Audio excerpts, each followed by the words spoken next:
नमस्कार, आप देख रहे हैं समाचार प्रसार। मैं हूं आपके साथ कृपानंद। आज हमारे सामने मिस्टर एस.के. मिश्रा जी बैठे हैं, जिनसे जानना चाहेंगे 10वीं पास करने के बाद स्टूडेंट IIT JEE मेंस एवं एडवांस की तैयारी कैसे करें। वैसे तो मिश्रा जी के पास काफ़ी अनुभव हैं, 20 साल से ये स्टूडेंट को पढ़ाते आ रहे हैं, तो ये बहुत ही अच्छी तरह से बताएंगे। स्टूडेंट को कोई भी समस्या रहेगी उसका अच्छी तरह ये समाधान करने में सक्षम है। तो बताएं मिश्रा जी, किस तरह तैयारी करें। धन्यवाद सर। 10वीं पास करने के बाद या 10वीं क्लास में ही जब बच्चा जाता है तो उसका करियर वहीं से डिसाइड होता है। तो उसे या तो वहीं से प्रिपरेशन शुरू करनी चाहिए IIT की, क्योंकि IIT का पेपर आसान नहीं होता है। प्रिपरेशन उसका बेसिक फंडामेंटल्स सारे चीज़ शुरू से ही क्लियर होने चाहिए। उसके लिए उसको 10th क्लास से ही, जैसे जो भी फिज़िक्स में या केमिस्ट्री में या मैथ्स में जो भी दिया हुआ है, उसका बेसिक फंडामेंटल को अच्छे तरीके से पकड़ बनाने के लिए और थोड़ा उसी फंडामेंटल को थोड़ा आगे करने के लिए उसे या तो कोचिंग सेंटर में जाना चाहिए, नहीं तो किसी अच्छे टीचर से पढ़ाई करनी चाहिए। और फाउंडेशन कोर्स चलता है, फाउंडेशन उसका अगर स्ट्रॉन्ग होगा तो फिर 11th 12th भी उसको आसान लगेगा और जो प्रेस्टिजियस कंपटीशन IIT JEE है इंडिया का, उसको क्रैक कर सकता है। वैसे तो इसमें 12-15 लाख बच्चे भरते हैं फॉर्म, लेकिन सिलेक्शन कितना, बहुत सिलेक्शन रेशियो बहुत ही कम है। मेंस में 2 लाख तक जाता है, निकालते हैं कट ऑफ, लेकिन एडवांस में फिर जो बच्चे अप्लाई करते हैं उसमें 0.64% ही उसको क्रैक कर पाते हैं, क्लियर कर पाते हैं। ठीक है, अगला। तो एक चीज़ मैं ये जानना चाहता हूँ कि आजकल जो बच्चे हैं, कई ऐसे बच्चे हैं कि जब 11वीं में एडमिशन लेते हैं तो सीधे कोचिंग क्लास में, जो IIT का जो कोचिंग क्लास है, बड़े बड़े कोचिंग इंस्टीट्यूट है, उसमें एडमिशन करा लेते हैं। और करते हैं क्या है, इसमें स्कूल को छोड़ देते हैं, स्कूल क्लास नहीं करते हैं और प्रैक्टिकल के बताते हैं, प्रैक्टिकल जो है करवा देते हैं स्कूल। तो ये क्या सही है स्कूल छोड़ना? कोचिंग सेंटर और स्कूल की पढ़ाई दोनों अलग है। कोचिंग सेंटर में जो पढ़ाते हैं फॉर IIT प्रिपरेशन के लिए, वो बेसिक फंडामेंटल को बहुत लाइटली लेते हैं और फिर उस पढ़ाई को न्यूमेरिकल की तरफ फोकस करते हैं। तो बच्चों का पहले बेसिक ही क्लियर नहीं है और वो अगर किसी कोचिंग सेंटर में चला जाता है, जैसे नामी गिरामी किसी कोचिंग सेंटर में चला जाए, तो उसको बेसिक ही क्लियर नहीं है, वो बेसिक से ऊपर पढ़ा रहे हैं। और बेसिक से ऊपर जब पढ़ाएंगे तो बच्चों का वहाँ पे नहीं मन लगता है, समझ में उनको नहीं आता है। और समझ में नहीं आने से ये होता है कि फिर वो सोचते हैं, फ्रस्ट्रेशन में चले जाते हैं। इसलिए पहले तो उनको बेसिक बतानी चाहिए, अच्छे तरीके से बतानी चाहिए, और बेसिक के बाद फिर जो है फिर आप कोचिंग सेंटर में डालिए। या तो बच्चा बहुत इंटेलिजेंट है तो 40-50 बच्चे जो बैठे होते हैं उस क्लासरूम के अंदर, तो वो कैच कर लेता है, जो भी पढ़ाया जाता है उसको कैच कर लेता है और वही रिज़ल्ट देते हैं, वही बच्चे रिज़ल्ट देते हैं। लेकिन जो मीडियोकर बच्चे हैं और वो कोचिंग सेंटर में जाते हैं तो उनका डेवलपमेंट नहीं हो पाता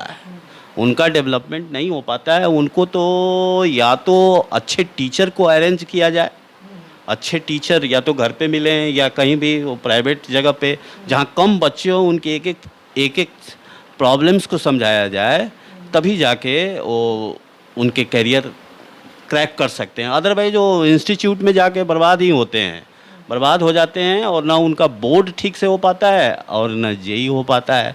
एक तो जो बड़े बड़े नामी गिरामी इंस्टीट्यूट हैं वहाँ इतना हाई फंडा के क्वेश्चन बताते हैं, बताना भी चाहिए, क्योंकि एडवांस में तो हाई लेवल का ही क्वेश्चन आता है, तो छोटे छोटे चीज़ जानते ही नहीं है और हाई लेवल के क्वेश्चन में ही फंस जाते हैं। और हाई लेवल के क्वेश्चन में जब फंस जाते हैं तो उनको लगता है कि अरे या तो मेरे से कुछ हो ही नहीं रहा है, उनको ये समझ में नहीं आ रहा है कि how how can we start the problem, कैसे उसको सॉल्व करें, यही नहीं समझ में आता है। क्वेश्चन देके घबरा जाते हैं, और इस तरह से एक दिन की घटना नहीं, अगर वो डेली क्लासरूम में जाते हैं ऐसा होता है तो नहीं सक्सेस कर पाते हैं। इसीलिए उनके बेसिक्स को चाहिए कि अच्छे टीचर या ट्यूटर को घर पे लगाएं, या वो खुद से एनसीईआरटी बुक, पहले तो एनसीईआरटी बुक की एक एक लाइन पढ़नी चाहिए, उसका एनसीईआरटी का एक एक लाइन और एक एक चीज़, एक एक एक्सरसाइज के क्वेश्चंस और जो बॉक्स के अंदर दिए हुए हैं 11th-12th के बुक में, अगर बच्चा उसको ही ठीक से कर ले, उसके सारे कॉन्सेप्ट्स को ठीक से कर ले, तो they can crack easily IIT JEE mains exam, आसानी से क्रैक कर सकता है।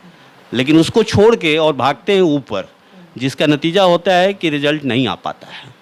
एक चीज़ इसमें मैं ऐड करना चाहूँगा, तो कई बच्चे हैं जो कोचिंग क्लास करने जाते हैं और वहाँ कोचिंग क्लास करके आते हैं, फिर घर पे नहीं पढ़ते, कहते हैं कि जो हमारा तो टॉपिक्स पढ़ाई कर लिया, सेल्फ स्टडी नहीं करते हैं। तो क्या कोचिंग के साथ सेल्फ स्टडी भी ज़रूरी है या ओनली सेल्फ स्टडी? कोचिंग के साथ सेल्फ स्टडी तो बहुत ज़रूरी है। वो जितना क्वेश्चन उन्होंने कराया उससे रिलेटेड प्रॉब्लम्स को आपको सॉल्व करना पड़ेगा, सिर्फ उनके कराने से तो होगा नहीं।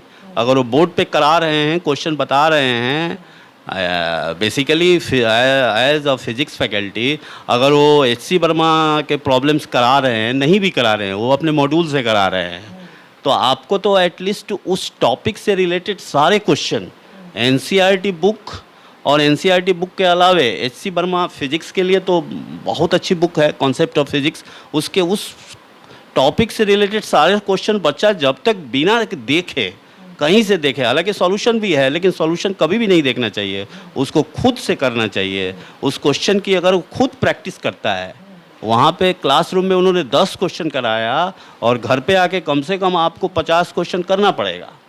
हर एक क्वेश्चन के 4-4, 5-5 टाइप के क्वेश्चंस आपको करने पड़ेंगे। नहीं करेंगे क्वेश्चन तो सिलेक्शन नहीं होगा, वहाँ पेपर में जाके कंफ्यूज हो जाओगे। वहाँ कुछ होता नहीं, बहुत बच्चे यूट्यूब पे लेक्चर देख लेते हैं, उससे कुछ नहीं होने को है। जब तक उस पर दिखाया जाता है और बिना सॉल्यूशन देखे बच्चा जब तक उस क्वेश्चन को ठीक से करता नहीं है, उस कॉन्सेप्ट के साथ खेलता नहीं है, कॉन्सेप्ट के साथ जब तक उसको अपने से अप्लाई नहीं करता है, तो 12th बोर्ड भी वो क्लियर नहीं कर पाएगा। आईआईटी तो बहुत बड़ी बात है। मैं यहाँ आपसे जानना चाहता हूँ, जो आईटी के जो बच्चे हैं, जो आईटी जेईई या मेंस निकालना चाहते हैं, तो रिवीजन वो कितने बार करें? और प्रैक्टिस सेट जो है, प्रैक्टिस सेट कितनी बार बनाए? सप्ताह में 1 बार बनाए कि 2 बार बनाए? ये तो जरूरी है ना, बिना प्रैक्टिस का जो है, वो भी प्रैक्टिस सेट पे। तो उस जितना भी टॉपिक पढ़ाया जाता है उसको वीकली बेसिस पे रिवाइज करना पड़ेगा। उसको जब तक वो रिवाइज नहीं करेंगे उनका कॉन्सेप्ट भूलते चले जाएंगे और सिलेबस आगे आगे होता चला जाएगा और कॉन्सेप्ट वो भूलते चले जाएंगे। तो अब प्रॉब्लम ये है कि वो रिवाइज कैसे करें, या वहाँ जो मॉड्यूल उन्होंने दिया है कोचिंग सेंटर में दिया है या एनसीईआरटी की बुक की है, तो रिवाइज कैसे करें? तो उसको रिवाइज करने के लिए जो भी टॉपिक पढ़ाया उसका एक फार्मूला लिस्ट बनाएं और उससे रिलेटेड क्वेश्चंस को, फार्मूला लिस्ट को वीकली 1 बार देखें। 1 बार देखेंगे तो उनको सारा चीज़ हमेशा याद रहेगा।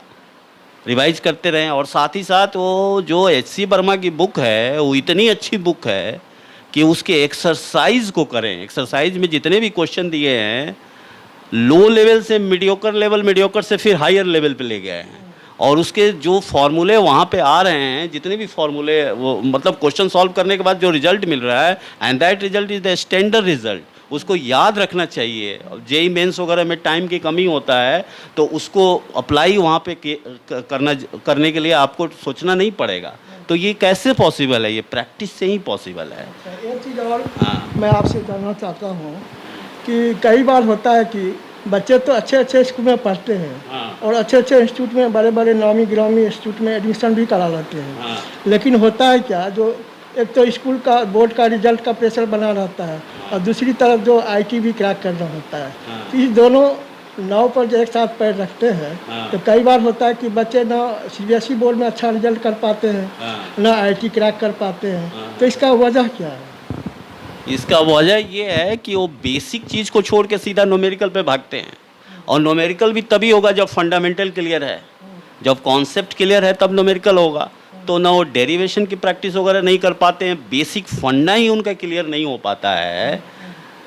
तो स्कूल को छोड़ के कोचिंग में गए तो उनको स्कूल की पढ़ाई समझ में नहीं आएगी क्या पढ़ा रहे हैं, क्योंकि वो हालांकि वो कोचिंग सेंटर में भी पढ़ाते हैं, लेकिन उस फंडामेंटल को बहुत लाइटली पढ़ाते हैं। वो मेरे ख्याल से 2 घंटे की क्लास में 15 मिनट बताया और बाकी 1.5 घंटे वो प्रॉब्लम्स में ही उसको बिजी रखा। अगर प्रॉब्लम्स भी, पहली बात तो ये है कुछ 40-50 बच्चों को समझ में नहीं आता है, उसमें से 40-50 में से 5-10 बच्चे ही ऐसे होते हैं जो उस चीज़ को ग्रैस्प कर पाते हैं, और जो ग्रैस्प करते हैं वही रिजल्ट देते हैं। तो उनका तो स्कूलिंग का जो एकेडमिक कैरियर है वो भी एकेडमिक ख़राब हो रहा है, ख़राब हो जाता है। फिर यहाँ के लिए भी अच्छे नहीं कर पाते हैं, बाकी वो आगे उनका जेई नहीं हो पाता है। हाँ। अच्छा, ये आईआईटी क्रैक करने के लिए कौन सा टेस्ट सीरीज जो लें?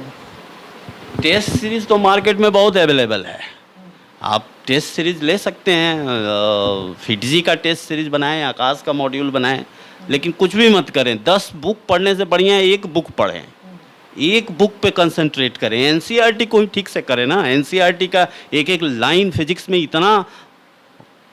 इतना अच्छा लिखा है कि उसको समझना मुश्किल होता है, बड़े बड़े बच्चों और टीचर भी नहीं समझ पाते हैं। एनसीईआरटी को करें और फिर एचसी वर्मा के जितने भी क्वेश्चन हैं उसको ठीक से करें। एचसी वर्मा के ऑब्जेक्टिव 1, ऑब्जेक्टिव 2 जो आपके पूरे कॉन्सेप्ट्स को क्लियर कर देगा। आप गलत धारणा बना के रखे हो, जो सारी धारणाएँ ख़त्म हो जाती है, और फिर एक्सरसाइज के क्वेश्चन लगाएँ। तो देखो ये सारा करने के बाद जो है सो सिलेक्शन पक्का हो जाएगा। मतलब सिलेक्शन होता है उन्हीं बच्चों का जो इस तरीके से करते हैं।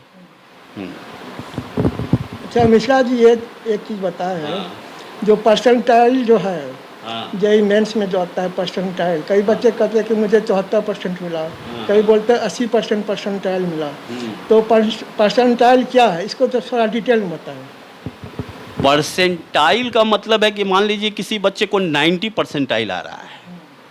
90 परसेंटाइल का मतलब है कि उससे 10% बच्चा उससे आगे है। अच्छा, एक और क्वेश्चन है हमारे पास आया है कि जेईई के बाद जब कोई बच्चे जेईई क्रैक कर लेते हैं तो इंजीनियरिंग कॉलेज उनको अच्छा मिल जाता है?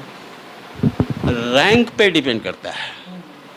अगर आपका रैंक 10,000 के नीचे है तो आपको एनआईटी अच्छा मिल जाएगा। 10,000 के नीचे एनआईटी में, अगर आप जनरल कैटेगरी में हैं और आपका रैंक 10,000 के नीचे आ रहा है, तब तो आपको मिल जाएगा एनआईटी, अच्छा एनआईटी मिल जाएगा। बाकी उसके बाद फिर एडवांस देना होता है।